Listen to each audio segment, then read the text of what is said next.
केहू के ईमान रही नहीं ओकरा बस में, सोरह सिंगार सजल 16 बरस में।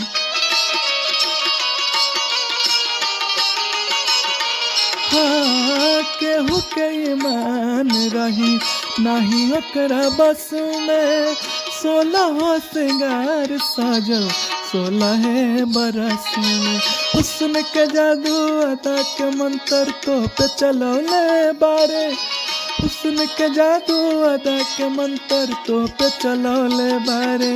भगवान बड़ी फुर्सत से तोहरा के बनौले बारे, भगवान बड़ी फुर्सत से तोहरा के बनौले बारे।